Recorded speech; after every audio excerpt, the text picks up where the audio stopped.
Humanos, Mano Dal Ponte, Humanos, Radio Show na 92, a música nos conecta, os bons papos nos conectam aqui na 92, 984410010, manda o WhatsApp pro Maninho para participar do Humanos Radio Show. E hoje mais um episódio do podcast URC, né? A gente comemora os 35 anos da URC aqui no Humanos Radio Show, e nesse episódio especial do Novembro Azul, nós tiramos a gravata, o jaleco e falamos de homem para homem, sem rodeio, sem mito e sem frescura, hein?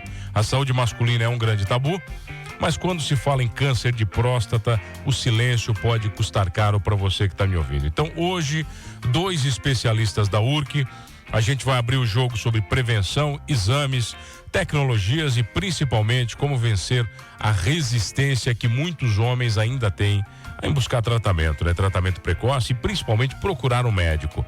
Se você é homem, conhece algum ou ama algum homem, esse episódio é para você. E eu tenho o prazer de receber comigo aqui pra gente bater esse papo, né? Dois doutores da URC, o doutor Gregory Vinícius Périco. Doutor, que prazer lhe receber. Tudo bem? Como é que está, meu caro? Boa tarde, mano. Um prazer enorme, uma honra estar aqui falando contigo e com teu público aí seleto. Bom demais, doutor Gregory comigo aqui e o doutor Felipe Martins Rebola. Doutor, prazer lhe receber. Como é que está? Boa tarde, mano. Tudo certo? Bom, doutor, prazer estar aqui contigo e conversando aqui com os ouvintes da rádio. Bom demais. A primeira pergunta, eu quero saber se vocês se cuidam. Não, eu quero de verdade, se vocês se cuidam de verdade, porque eu conheço, Felipe, um monte de médico aí que, olha, tá devendo, hein? Me cuido sim, faço os exames aí preventivos, exames de rotina para ver como é que tá a parte de saúde, também procuro praticar atividade física, o sono ali tentando regular da forma que dá, né, que é possível, e cuidando da alimentação, essas coisas assim mais básicas, mas sempre pensando em promover saúde, né? Bom demais. Doutor Greg? Me cuido, sim, com certeza. Esse ano fiz a minha primeira colonoscopia, né? Então, quantos anos? Tô com 46. 46, então. Eu deixei um ano, mas geralmente a gente faz esse rastreio a partir dos 50, né? Tá. Mas eu tenho uma história familiar importante, então eu acabei antecipando, porque a gente acaba vendo tanta coisa, né? Que a gente quer evitar isso, então... Mas vocês médicos têm mais medo? Ou não? Ou vocês acabam por estarem muito presentes, né? Com as doenças e elas fazerem parte da vida de vocês, o medo acaba indo embora também? Vocês acabam tendo uma preocupação diferente? Mano, eu acho que por a gente conhecer as coisas, a gente valoriza mais. Às vezes a gente até supervaloriza um pouco, né? Os familiares, a gente sempre acaba pensando às vezes no pior, né? Porque a gente quer evitar que as coisas que a gente vê no nosso dia a dia aconteçam com quem a gente ama. Então eu acho que a gente talvez supervalorize algumas coisas, mas claro que aquela máxima de, né? Às vezes a ignorância é uma bênção. Não saber as coisas, às vezes, nos deixa numa zona de conforto que nós não temos. Então, em relação à saúde, né? Então, eu acho que saber, conhecer as coisas nos deixa um pouco mais preocupados em relação a algumas doenças. Agora, eu tenho certeza que vocês passam por isso também, porque eu tenho médico na família e geralmente ninguém escuta o médico da família.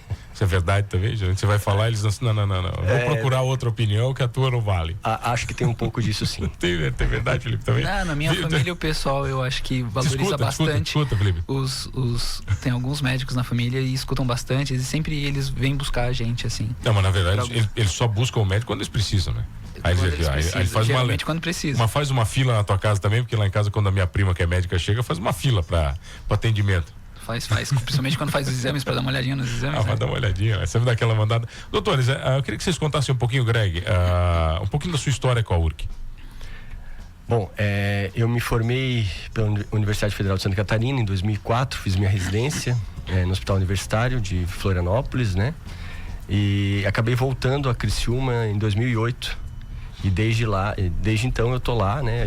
Eu vim para Criciúma junto com métodos que a URC estava adquirindo na época. Eles tinham comprado um aparelho de tomografia, estavam pensando em colocar uma ressonância. Então eu vim com esse intuito de tentar implantar e auxiliar a equipe nesses métodos. Estou lá desde hoje, faz aí 18 anos de URC. E estou muito feliz lá, é uma empresa fantástica, né? Que promove conhecimento, então... Tô bem feliz ali, né? Bom demais. Doutor Felipe, quanto tempo de URC? Quase 6 anos de URC. 6 anos, já tem uma história. Isso. Como é que caiu aqui na URC? Como é que foi? Então, na residência médica eu conheci a minha esposa hoje, né? É a doutora Juliana. Tá. E ela tinha vontade de voltar para cá, né? Ela fez residência em Campinas, eu fiz lá também. E ela queria voltar para Criciúma, voltar para trabalhar na URC, até porque o pai dela, né, foi um dos fundadores da URC, Dr. Márcio. E eu falei, ok, vamos para Criciúma. Então fui muito bem acolhido, recebido pela cidade. Você sabe que eu não aceito fazer os exames dos meus filhos se não for com o Márcio, né? Não, tô sabendo. Isso aí, rapaz, não, tem que ser com o Márcio. A minha esposa, não só a minha esposa, né? Eu acho que 99% das mulheres de Criciúma querem o Márcio, dele, né? Não tem jeito. Sim. Né? Ele faz uma festa, né, cara? Sim, show, faz um show, né? O show é maravilhoso, né, cara? E daí quis voltar para Criciúma, fui muito bem recebido pela cidade, muito bem acolhido, uma cidade muito bonita, região muito bonita. Você conhecia a região ou não? Não. Não conhecia. Mas não conhecia nada de Criciúma? Nada. Conhecia o quê? O time? Conheci o time. Que é o padrão, né? Sim. Todo mundo meio que conhece Criciúma pelo time. Conheci o time, não conhecia a região. E muito bonito, muito aconchegante morar aqui. E fui acolhido pelo pessoal da URC, o pessoal da URC muito receptivo, todos me receberam muito bem, colegas muito legais, né? Que me ajudaram bastante ali no início, tudo. E estamos aqui. Então, mas você é de onde, doutor? Eu sou de Campinas. Campinas, eu sou natural de Campinas. É um mundo completamente diferente. Né? Criciúma é do tamanho de um bairro de São Paulo, menor que um bairro de São Paulo, vai. Né? Da região toda. Campinas ali. é uma cidade maior, mas... Campinas tem quantos habitantes? Olha, não sei se eu estou falando alguma coisa muito fora, mas acredito, acho que 1.200.000, 1.300.000. É gigantesco, né? Bom, é bem diferente, né? O tempo aqui é diferente, não é, doutor? É diferente. Aqui, a gente tem mais, a gente acha que não tem tempo aqui, mas tem muito mais tempo. A gente ganha tempo, né? Outra realidade. Então, doutores, eu queria que a gente falasse um pouquinho, doutor Gregory. Na verdade, vocês dois, né, cuidam da saúde masculina, né? Mas cuidam de áreas específicas e diferentes. Doutor Gregory, queria que você explicasse um pouquinho. Então nós temos uma equipe, né, de médicos que atuam mais, a gente tem subespecialidades na URC, né? E acaba que a gente tem colegas que atuam mais na saúde masculina, né? Eu e o Felipe atuamos, o Felipe mais numa área específica, eu faço mais essa parte de próstata, de biópsia, né? A parte de ressonância, de tudo que envolve imagem da parte da saúde masculina, a gente acaba abraçando. Basicamente, a minha atuação dentro do câncer de próstata, né, tá na avaliação dessas imagens e nas coletas de material, nas biópsias, enfim. Então a gente acaba atuando bastante nesse segmento. O doutor Felipe é um pouquinho diferente, né, doutor? Você cuida da saúde masculina, mas uma outra área. Isso, eu acabo vendo a parte de próstata também, mas eu acabo não fazendo algumas coisas que, por exemplo, o Gregory faz, em outros integrantes da equipe da URC fazem, por exemplo, a biópsia que o Gregory faz, a parte de avaliação multiparamétrica pela ressonância magnética da próstata, eu também não faço esse tipo de avaliação, mas eu olho a próstata em alguns exames um pouco mais, digamos, básicos, pelo ultrassom, que seria a parte de ultrassom geral, e também faço a parte de ultrassom do pênis masculino, né, do pênis. E avaliando alguns problemas que possam ter, algumas disfunções sexuais que possam ter, e para poder fornecer esses dados para o médico para oferecer o melhor tratamento para esse indivíduo que está com um problema nessa região. Mas doutores, é mais fácil o homem procurar um médico com medo da próstata ou com medo do pênis? O pênis faz o homem procurar mais o médico do que a próstata, eu imagino. A disfunção sexual, sabe? Eu acho que isso mexe mais com o homem, não mexe? Eu acho que a próstata ela é um exame de oportunidade, né? É o cara que vai no gastroenterologista e no cardiologista, ele já vai lá e pede o exame, né? E a gente acaba vendo, até tem os exames de PSA, enfim. A disfunção erétil, que é o que o Felipe atua, o homem já procura mais. Ele já procura por Ele já procura, porque é uma coisa que mexe com masculinidade, enfim, influencia, né? O dia a dia dele. Isso. Né? Mas com certeza, considerando números absolutos, há muito mais exames de próstata do que exames específicos do pênis. Agora, também as complicações, né, que a próstata trazem são muito maiores do que os exames de pênis, teoricamente, doutor. Do ponto de vista proporcional, né, proporcionalmente é maior? Por exemplo, o índice de mortalidade é muito maior relacionado à próstata do que ao pênis? Existem problemas graves do pênis, Tá. né? Existem lesões tumorais do pênis também, mas com certeza da próstata ela é prevalente. Tanto é que o câncer de próstata, ele é depois do câncer de pele, é o câncer mais prevalente no homem. Ô, doutor, eu vi um dado, essas pesquisas loucas de internet, que às vezes aparecem para você nunca sabe, né, que mais de 1.000 homens por ano perdem o pênis no Brasil por falta de higiene. Olha, é verdade, é comum. É verdade isso? É verdade. E isso é baseado no quê, Greg? Na ignorância. Exato. É só ignorância, cara. O câncer de pênis, ele é muito vinculado ao HPV, né? Então, a falta de higiene, né? A vida promíscua, digamos assim, em termos de ter vários parceiros sem proteção, é um fator de risco importante para câncer de pênis e para outros tipos de lesão também, né? É só uma porta de entrada, né? Só a porta de entrada, exatamente. Tá, doutores, vamos falar um pouquinho então, Greg, por favor, do exame de próstata. Você falou que tem, a partir dos 50, teoricamente, o homem deveria começar a se preocupar. Isso. Né? Mas pode começar um pouco antes. Isso, é que nem carro, né, mano? A gente faz a revisão aí conforme a quilometragem, né? Mas é importante aqui, nós somos radiologistas, mas a avaliação sempre, né? A gente faz os exames, mas esses exames, eles precisam ser selecionados, eles precisam ser indicados por um médico assistente, ou um urologista, ou um clínico geral, enfim, né? Há necessidade de uma avaliação inicial do paciente, né? Sinais, sintomas, o exame físico, o toque retal é importante, né? 95% dos cânceres de próstata, eles vão comprometer a zona periférica da próstata, que é uma zona acessível ao toque digital. Então, o toque, apesar de haver essas certa resistência, né, dos pacientes em fazer, ele é importante porque a gente consegue, o clínico, o urologista, ele consegue acessar essas lesões, consegue estimar inclusive às vezes o tamanho da próstata pelo toque digital, e além disso ele vai associar um examezinho de sangue, que é o PSA, né, é um exame simples de se fazer, e aí ele vai refinar esse estudo casando dados de exame físico com esses dados laboratoriais. E aí, vendo isso, ele é capaz de indicar o melhor exame para aquele paciente, né? Nós temos exames desde ultrassons prostáticos. Mais simples, teoricamente, mais simples, né? Que eles podem ser feitos por via suprapúbica, que a gente chama pela barriga. É aquele exame que o paciente vai com a bexiga cheia. E aí nesse exame, a gente consegue uma avaliação basicamente de tamanho, de peso prostático, né? E a gente consegue também uma avaliação da dinâmica urinária. Se o paciente tem muito resíduo vesical, aquele paciente, por exemplo, que urina 10 vezes à noite. Esse é um exame importante, porque eu vou ver o tamanho da próstata e vou ver se ele está conseguindo esvaziar completamente aquela bexiga, né? Então, tudo isso são dados importantes para o urologista ou para o clínico atuarem conforme o sintoma principal. Ele vai oferecer uma droga específica para aquilo. Temos também o ultrassom transretal da próstata, que é um exame, claro, um pouco mais desconfortável, semelhante ao toque, né? Porém, é um exame que traz mais detalhes. O aparelho de ultrassom é um pouquinho maior que o dedo, né? Um pouquinho, dependendo do dedo, né? Tem uns colegas que são, né? Mas assim, é um pouquinho, maior, né? É um pouquinho, mas lembrando que às vezes o paciente chega na sala de exame, ele vê aquele transtorno, ele se assusta, mas a gente não introduz né? É só o suficiente para chegar até a próstata.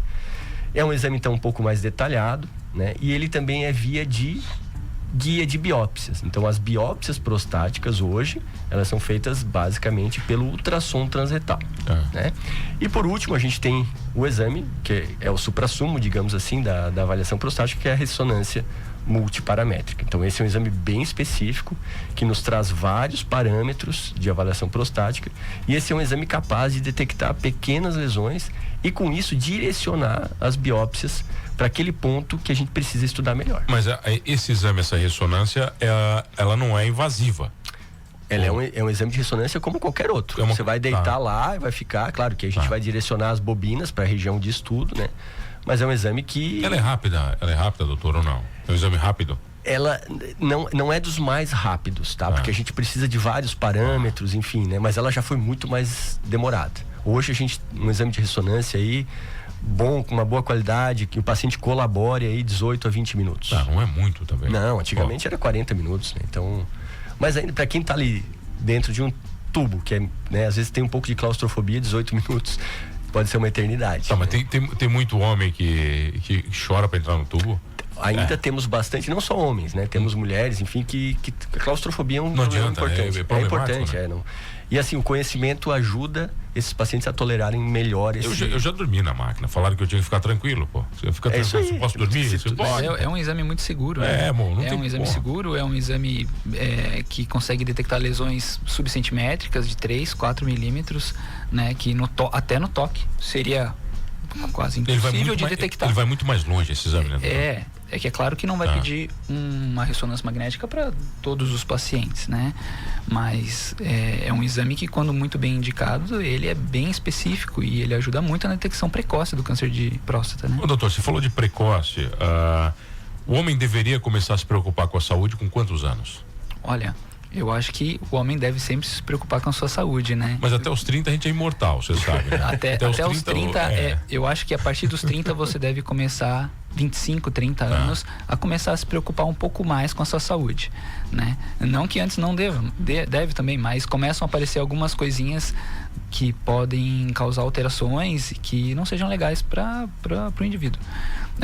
No caso da consulta ali com um urologista, ali, voltando ali para a parte de saúde masculina, câncer de próstata, né? Existem indicações um pouco mais precisas, onde se fala que quando existe histórico familiar de primeiro grau, né, pai e irmão que teve câncer de próstata, a partir dos 45 anos já deve buscar. E também indivíduos negros também já devem buscar a partir dos 45 anos. Se não, os que não têm essa indicação mais certa, a partir dos 50. Mas o homem pode começar a buscar ali. Eu acho que a partir dos 40 já é uma idade que é legal já buscar um urologista, até para ir se preparando e conversando, e esse urologista já ir acompanhando, o homem começar a conhecer, porque aqueles homens que acompanham com médicos antes dessa idade, a não ser que ele tenha algum problema muito específico do sistema urológico, ele vai procurar um clínico geral, né? Na maior parte dos casos. Ou até mesmo a partir dos 40 conversar com o clínico que ele tem confiança, que ele já acompanha. O importante é falar com o médico, partes, né? Conversar, né, com o médico. Sobre a parte conversar sobre a próstata, da parte de saúde masculina. Os homens, eles têm mais medo do exame ou do diagnóstico? No geral, assim, chegam para vocês. Porque o homem, ele tem muito essa máxima de que quando ele procura, ele acha, né? O homem, ele vive muito em cima disso, né? Eu não procuro porque eu vou achar. A minha percepção é que o homem, ele tem muito medo dessa parte de saúde masculina. O maior medo dele é o exame mesmo, por conta do tabu, né? Que se tem do toque, principalmente, né? O PSA, eu acho que nenhum homem tem muita resistência em tirar. É bem comum tirar o sangue para fazer exame, né? Não é um problema. Agora, o toque, alguns ainda tem bastante resistência. Que é uma idiotice, né, doutor? Mas já foi pior, tá, mano? A gente vê assim, né? Eu atendo muitos pacientes com doença prostática e eu vejo que aqueles pacientes 70 mais, eles são mais reticentes. Hoje, as informações e tal, a nossa geração ali, eles aceitam melhor. Mas, doutor Greg, a gente tá numa cultura italiana que muitas vezes o marido não via a mulher pelada. O italiano antigo. Exato. Pô, é uma cultura que você tem que entender também a essência né? Por mais que a gente saiba que é errado, que ele deve se preocupar, mas existe uma cultura por trás muito forte para alguns. Exato. E a gente tem que respeitar, né? E às vezes a gente consegue acessar a mente desse paciente para que ele entenda que quando a gente fornece informações, eu acho que esse é o sentido principal desses meses coloridos, né? O outubro rosa, o novembro azul, é fornecer informações aos pacientes para que eles entendam a importância do autocuidado, né? E você falou uma coisa também, o homem, né? Ele se preocupa com a saúde quando, né? Quando tá doente ou quando um amigo fica doente, mas se um amigo sentar com ele, dar real e falar pra ele escuta. Exatamente. Né? Se o amigo falar assim, cara, deixa de ser idiota, vai lá no médico, faz isso. É porque o homem fala assim com o outro, né? Vai lá, faz isso aí, rapaz, não tem problema nenhum, dura 10 segundos, fala, deixa de ser idiota. Ele escuta, ele guarda aquilo, né? Exato. E assim, mano, eu falei isso ontem. O homem, ele acaba sendo exemplo. Tu tens filhos, né? Tu tem teu pai, tu tem pessoas que te amam, que tu ama ao teu redor. E o fato de tu te cuidar, de tu se preocupar com a tua saúde é um ato de amor. Não só contigo, mas com aqueles que te cercam, enfim, né? Eu acho que isso tem que entrar na cabeça de todo mundo. Eu acho que se a gente trabalhar isso, ele vai se cuidar, ele vai saber que as pessoas querem ficar mais tempo com ele e vai fazer com que ele se cuide. Bom demais comigo aqui, 2 doutores da URC, o doutor Gregory Vinícius Périco e o doutor Felipe Martins Rebola, né? A gente já volta aqui no Manos Radio Show, mais um episódio maravilhoso, que a gente comemora esse aniversário aí de 35, tá aqui na camisa aqui, ó, 35 anos da URC, né? Esse é o programa número 8, se eu não me engano, é isso? A gente já volta aqui no Manos Radio Show, no podcast URC.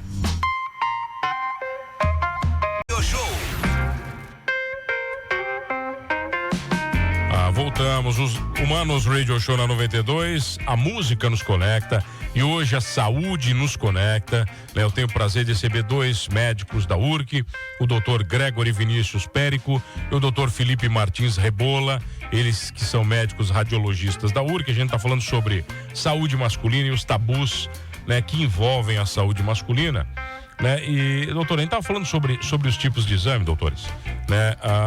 Dos mais comuns aos que não são, mas existem homens, por exemplo, eu queria saber se existem homens que chegam já no consultório com vocês e são resistentes, ou não? Quando o homem chega ali no consultório, ele já está mais tranquilo. Como é que é isso? Vocês têm que entrar na mente deles também ali no exame?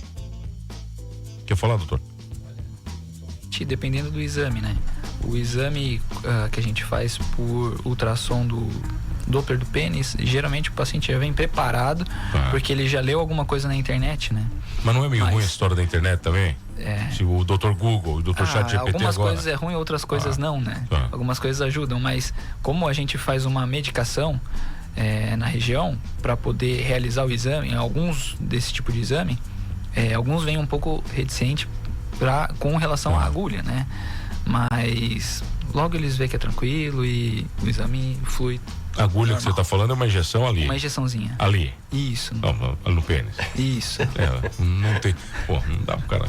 Mas é uma agulha bem pequenininha e não dói. Não dói? Não. Todos que têm medo, eu pergunto depois, e aí, doeu? Eles falam não. É que é um negócio estranho, né? Boa. É difícil. Pô, né? botar uma agulha mas ali. É tranquilo. É tranquilo, é tranquilo. Mas tem algum doutor que você faz que tem resistência ou não? Como a gente estava falando, né? O pessoal um pouco mais velho, às vezes talvez ou não entende na hora da consulta com o colega, enfim, né?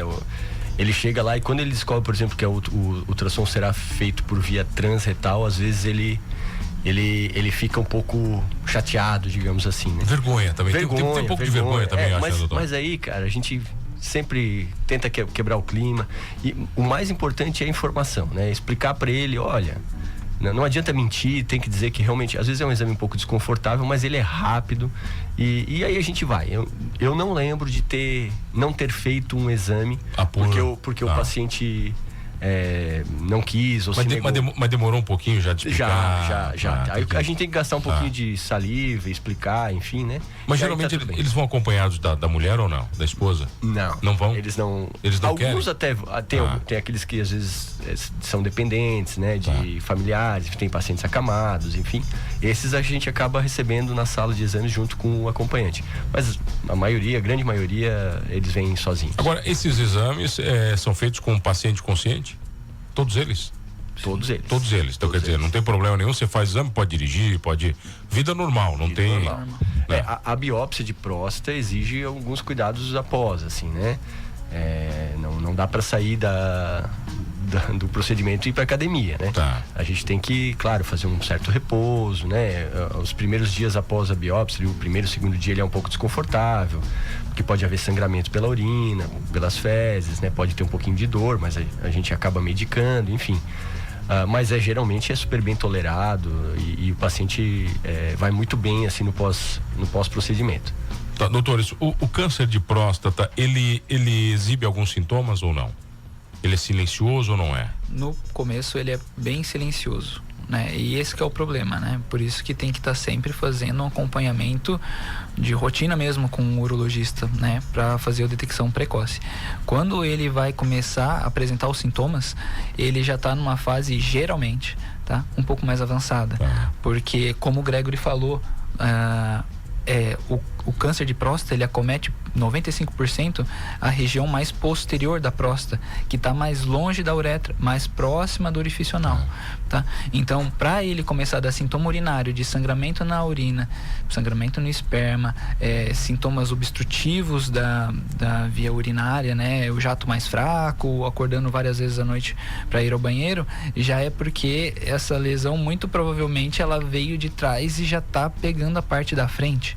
E não é o que a gente quer. A gente quer fazer a detecção precoce para que a cura desse problema alcance o maior índice possível. Doutor, existe um número, por exemplo, de vezes do acordar à noite que é uma preocupação? Por exemplo, se eu acordo 2 vezes para urinar, não é uma preocupação, agora 5, 6 é uma preocupação. Tem algum número específico ou não?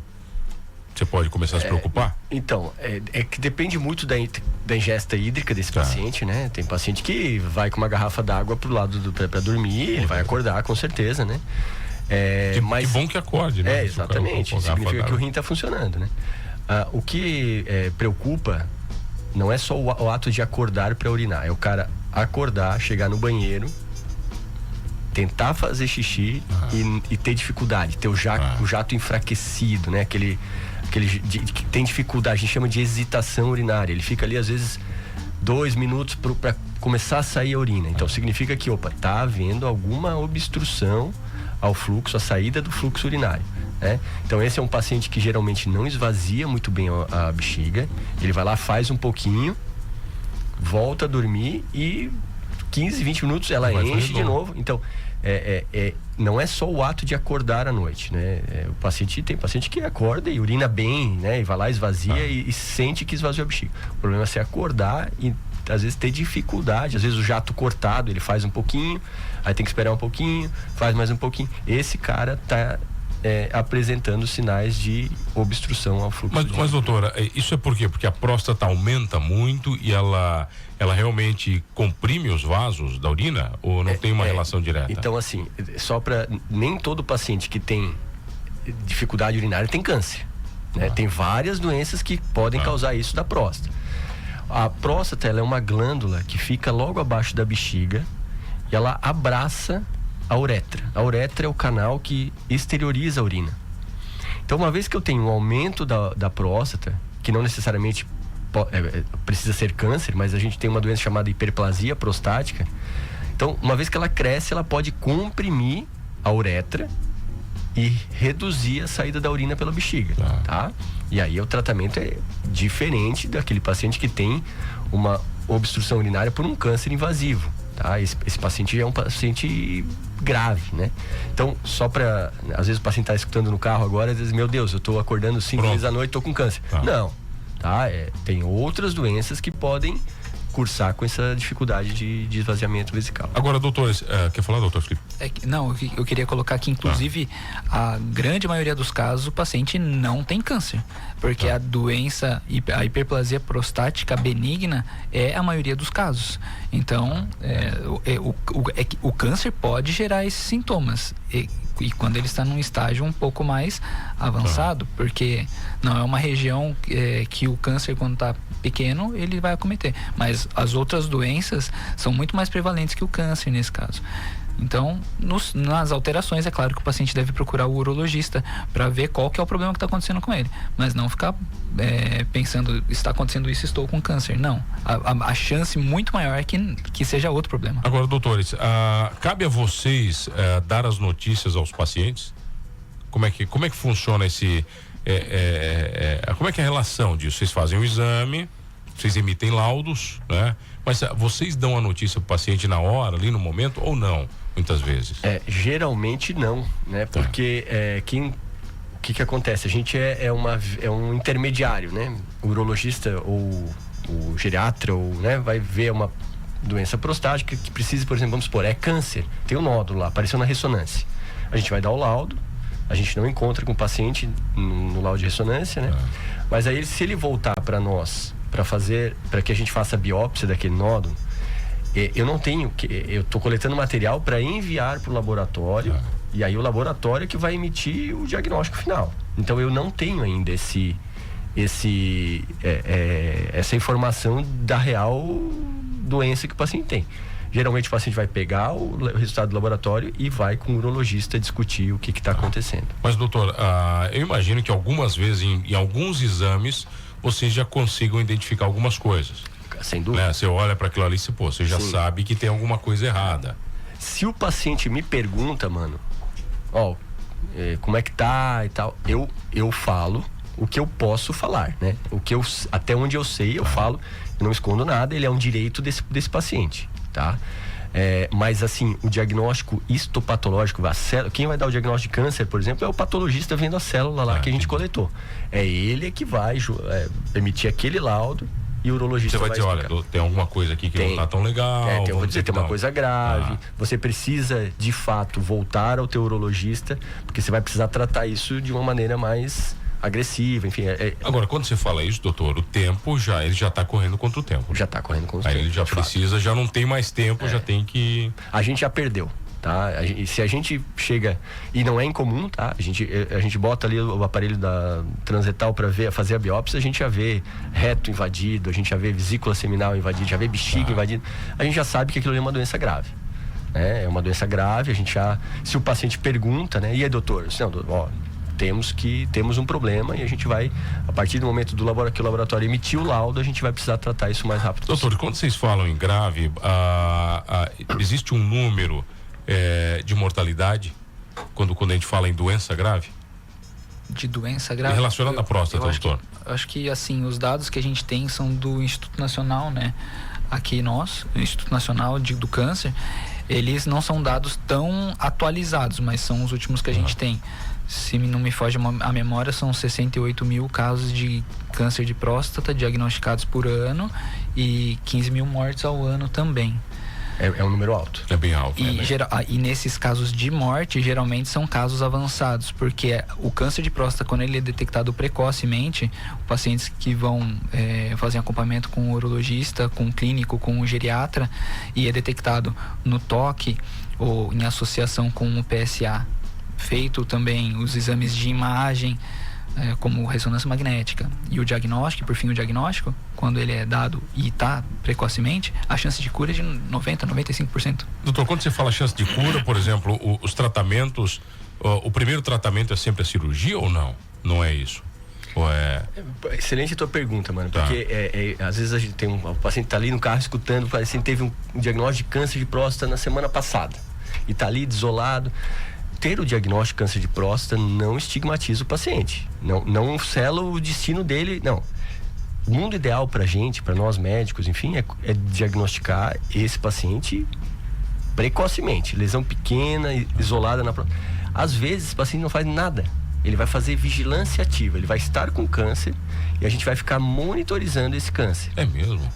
Não necessariamente o câncer precisa ser tratado. Eu já achei que você tinha que já sair dali para uma quimioterapia. Então, existe uma estatística que chama-se a regra dos 8, né? A gente fala que se eu pegar 100 pacientes com 80 anos e biopsiar, 80% desses pacientes vão ter algum tipo de câncer de próstata. E esse câncer de próstata não vai matar esse paciente. Até o final da vida dele. Até o final da vida dele. Ele é um câncer extremamente prevalente na faixa etária avançada, tá? Qual que é o nosso desafio como médico? É detectar aqueles cânceres que vão representar um risco clínico. Tá. Então, a partir do momento que eu achei um nódulo na próstata e aquilo é câncer, eu vou avaliar o risco clínico daquele paciente. Um paciente de 80 anos está bem, é uma lesão de 3 milímetros. O tratamento vai ser muito mais agressivo do que eu deixar aquele nódulozinho ali. Entendeu? Então, ter o diagnóstico de câncer, o ideal é que a gente faça ele precoce. E aí a gente tem todo o arsenal terapêutico disponível para aquele paciente. Ô, doutor, a cirurgia é indicada quando? Aí, por exemplo, paciente jovem, né, que tem uma sobrevida estimada grande. Aí a gente vai trabalhar com alguns fatores histológicos que a gente chama de tipo de tumor, o grau do tumor, né? A gente vai estudar isso para indicar para esse paciente, tu tens indicação cirúrgica, tá? Então é muito personalizado. Não dá para te dizer que o teu câncer, que todo câncer vai ser tratado cirurgicamente, ou todo câncer vai ser bloqueado, que a gente também trabalha com bloqueio hormonal. Então é muito personalizado o tratamento. Quanto mais precoce, eu tenho o leque todo para trabalhar contigo. Quanto mais avançado, eu vou reduzindo o leque a ponto de, às vezes, não ter nada a se fazer. Mas é comum retirar a próstata? É muito comum. É comum? É comum. E o que causa no paciente não ter mais a próstata? A próstata, ela ajuda a produzir o sêmen, tá? Então, o paciente sem a próstata, ele não vai ejacular mais, né? Ele vai ter o orgasmo dele, mas ele não vai exteriorizar o esperma, né? Então, basicamente, essa é a principal modificação na vida do paciente. Mas ele... né? É uma vida normal. Vida normal, só que não vai ejacular mais. Doutor, tem alguma relação com a perda da próstata com o paciente ficar impotente ou não? Sim, existe. Sim, também? Existe relação, sim. Em alguns casos, os pacientes fazem algumas cirurgias, geralmente as um pouco mais radicais, quando é necessário. Pode acontecer com uma disfunção sexual. E essa disfunção, muitas vezes, ela pode ser mental também? Ou não? Tem que ter uma relação direta? Tem relação direta também. Tá. É física com o tratamento, tanto cirúrgico como dependendo do que for necessário, se vai fazer algum outro procedimento além da cirurgia.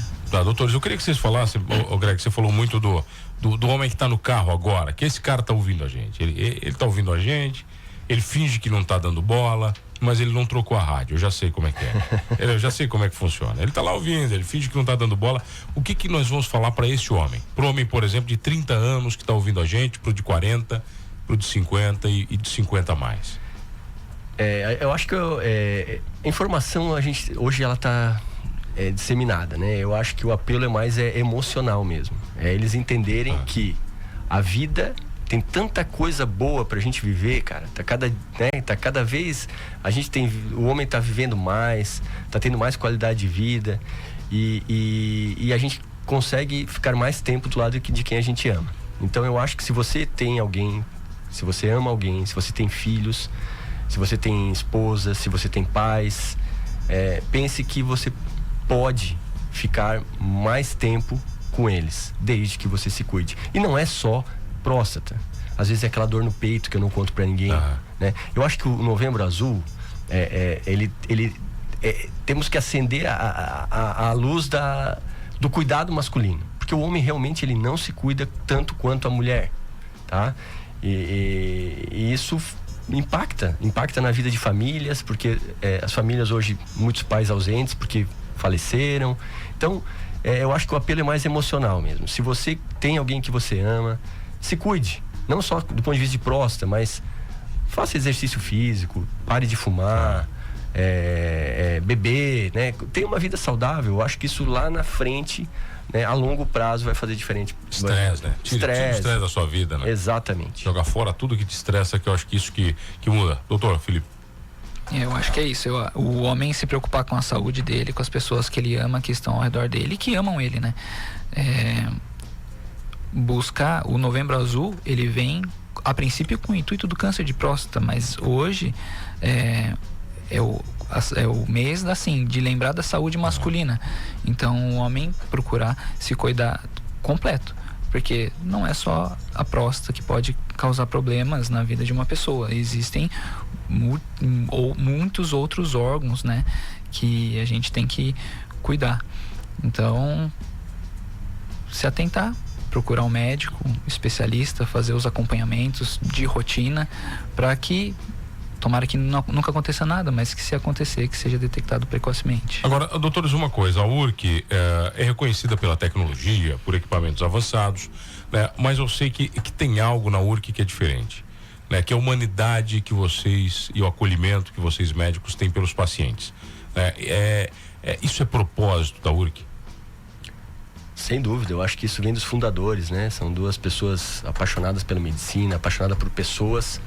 Eu acho que isso tá no cerne, na pedra fundamental ali da empresa. É valor, né, doutor? É valor, o valor que se transmite. É o valor. E eu acho que, sem dúvida, gostar de pessoas, não dá para ser médico sem gostar de pessoas. Então, eu acho que isso é o fundamental, é o tempero que faz a gente estar todo dia lá atendendo e tentando amenizar as dores, né? A gente tenta fazer o melhor, às vezes é difícil, mas é o nosso objetivo. Porque nem sempre pela profissão de vocês dão boas notícias, né? Infelizmente, né? Infelizmente. Faz parte da profissão, né, doutor? Infelizmente, sim. Mas nós procuramos sempre tentar entender a situação daquela pessoa, tentar conversar com ela, explicar o melhor possível para que ela não fique desamparada e oferecer o ombro mesmo, né? No momento de dificuldade, conversar, explicar, orientar, que eu acho que é o mais importante, e passar para o médico solicitante ali, que solicitou aquele exame, que encaminhou aquele paciente para a gente, que teve também confiança, o paciente tem confiança e o médico que solicitou também tem a confiança no radiologista que está realizando o exame, né? Até porque senão ele não mandaria para aquele lugar, para aquela pessoa. Então, para poder passar para ele tudo o que está acontecendo e amparar mesmo aquele indivíduo que está contigo e tem os anseios dele. Agora, doutor, eu sei que alguns exames não podem esperar, né? E eu acho que esses também chegam para vocês, né? Urgência da urgência, né? E aí vocês têm que ter um cuidado um pouco maior do que teriam também, né? Acontece muito isso ou não? Inclusive a gente tem assim algumas vagas, né? A gente deixa ali algumas brechas principalmente esses exames que precisam de um diagnóstico rápido, né? Das biópsias, enfim. Claro que eu não consigo, chega lá hoje, eu não consigo fazer hoje, às vezes, até porque às vezes o paciente está tomando alguma medicação que precisa ir, né? Existe um preparo, mas a gente tenta, sem dúvida, nós estamos lá 7 horas da manhã, eu estava na URC hoje, tentando abraçar todo mundo que chega, enfim, claro que a gente não às vezes fosse 2, 3, né, ajudaria, mas sempre o mais rápido possível a gente tenta, principalmente aqueles casos que precisam de uma resposta rápida para que o tratamento seja logo iniciado. Bom, doutores, não dá tempo para mais nada, eu queria que vocês deixassem uma mensagem final, né? Não só para os homens, para as mulheres também. Doutor Felipe, primeiro, por favor. Então vamos lá. Todos têm consciência do que é ter hábitos de vida saudáveis, né? Que precisa procurar um médico para fazer os exames de rotina, mas vamos colocar isso em prática e procurar mesmo a fazer. Se você tem alguém que você ama, um pai, um filho, um irmão que tem um certo tabu, que tem uma resistência em procurar o médico, seja ele o motivo, converse com ele, encoraje ele a procurar um médico para fazer os seus exames de rotina, a promover sua saúde, a se preocupar com ele, porque todos, né, têm aqueles familiares próximos que o amam e ele também ama. Então vamos procurar se cuidar mesmo e procurar assistência disponível. Bom demais, doutor Gregory. Eu acho que o Felipe já falou tudo, né? Eu vou deixar a mensagem da URC, né? Cuidar é diagnosticar. Então, a gente está lá disponível, né? A gente eu quero que a população possa contar conosco e eu quero que o pessoal saiba que a gente aqui em Criciúma nós temos todo o arsenal necessário para cuidar, diagnosticar e tratar esses pacientes. Eu acho que Criciúma hoje é uma referência aí no sul do estado, né? E quero tranquilizar, a gente está sempre em busca de conhecimento, de inovação e ainda tem muitos pacientes que saem de Criciúma, mas não há mais essa necessidade. Tudo que em São Paulo é feito, a gente consegue fazer aqui também e com o mesmo carinho e tratando da gente e da nossa gente. Então, estar em casa pode fazer diferença aí no diagnóstico, tratamento, enfim. Bom demais. Obrigado, doutor Gregory Vinícius Périco. Obrigado ao doutor Felipe Martins Rebola, médicos radiologistas da URC. Senhores, muito obrigado à URC, né, por escolher a 92 e o meu programa pra gente contar essa história de 35 anos. Já falei que eu fico orgulhoso porque eu vou eternizar isso tudo na história da URC. E a gente sabe que para muita gente, né, esse ainda é um assunto muito difícil, mas se tem uma coisa que ficou clara nesse episódio é que o câncer de próstata, né, não pode ser um tabu. A prevenção salva vidas, o diagnóstico precoce dá chance de cura, a informação como essa, compartilhada entre os amigos, pais, irmãos e filhos, podem fazer toda a diferença. Então fica aqui o nosso convite. Aproveite o Novembro Azul para olhar com mais carinho para a sua saúde e a saúde de quem você ama. A URC está de portas abertas, com uma equipe acolhedora, tecnologia de ponta e profissionais preparados para cuidar de você, porque ser homem também é se cuidar. E não esqueça de uma coisa, nesse programa somos todos URC, né? E a música nos conecta. A música